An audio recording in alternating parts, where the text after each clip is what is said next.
Welcome back to the Budget Gamer channel, where we bring you critical and in-depth reviews on just about every indie game we can get our hands on. And today we're going to be taking a look at Dusty Raging Fist for the Nintendo Switch. Dusty Raging Fist is definitely an interesting game with a lot to talk about, and part of the good and part of the bad is its unique combination of genres. It's definitely a 2D side-scrolling beat-em-up, but at times it also incorporates platforming elements, and it definitely relies heavily on an RPG leveling up dynamic. Starting the story in Dusty Raging Fist, we're introduced to a world of anthropomorphized beastmen whose land was terrorized thousands of years ago by the evil appearance of a double moon. And after some great warriors came together and managed to do something to drive it away, this evil is now again impending. So starting off your campaign as your selection of one of 3 playable main characters, it'll be your job to navigate through the land, collect elementals, reunite with support character members, and find some way to stave off the evil that will be brought on by the reappearance of the double moon. However, as most story-driven action games and most side-scrolling beat-em-ups and most platformers, the story doesn't really affect the gameplay at all. So if you really don't want to get a headache by reading the overage of text, or slow down your gameplay by listening to the fully voiced over dialogue, you can pretty much just click through it. If you can imagine a 2D side-scrolling beat-em-up with the occasional platforming elements, you can probably get the total gist of the gameplay, but the leveling up and the diversity of the 3 major playable characters really do add a lot to the game. All of the characters definitely have their own unique combat abilities, and their types of attacks and playstyles definitely vary, especially toward later gameplay.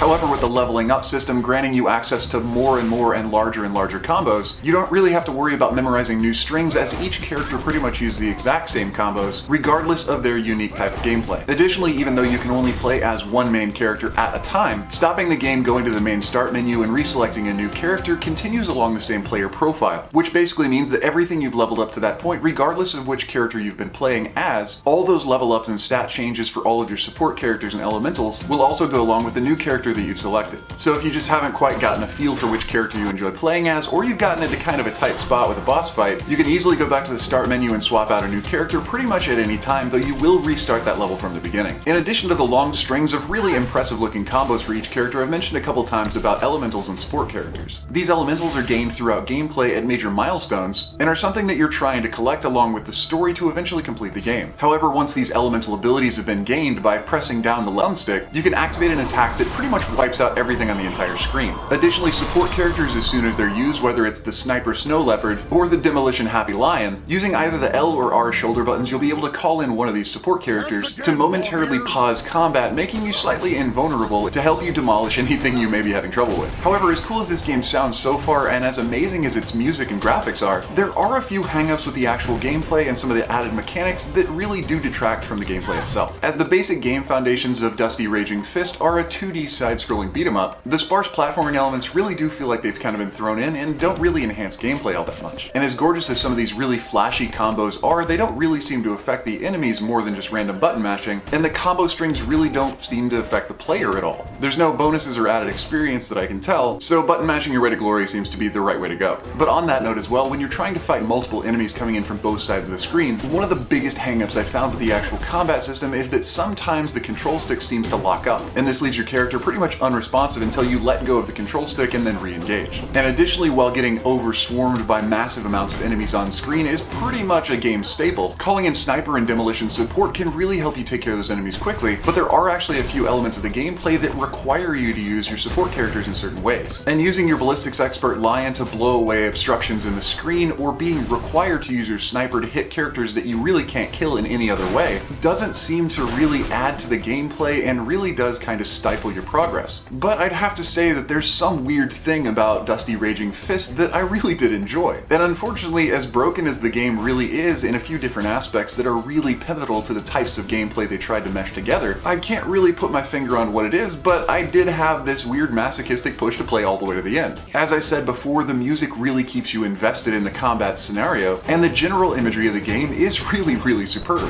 And on top of that, the variety of characters and the dynamics of each individual boss fight really are something to be admired. So even though I might not recommend Dusty Raging Fist very highly, I can't in all honesty say that I didn't enjoy playing the game. However, if I was going to offer any advice, it would probably be to the developer and ask them to patch those control issues. But anyway, that does about wrap up the review of Dusty Raging Fist now on the Nintendo Switch. So if you enjoyed the review or found it helpful, feel free to throw me a like or a comment to show your support. And don't forget to click that little bell icon when you subscribe to stay updated with the latest content. There are new and unique indies coming out literally every single day, so there's always going to be something new to find right here. But if you want an idea of which reviews are going to come out next, because I can only cover a few a week, you can follow us on Twitter. And if you want to help support the channel, I've just opened up a new swag shop with stuff like stickers, shirts, coffee mugs, and pretty much anything I can think of. But anyway, this has been Budget Gamer, so as always, thanks for watching.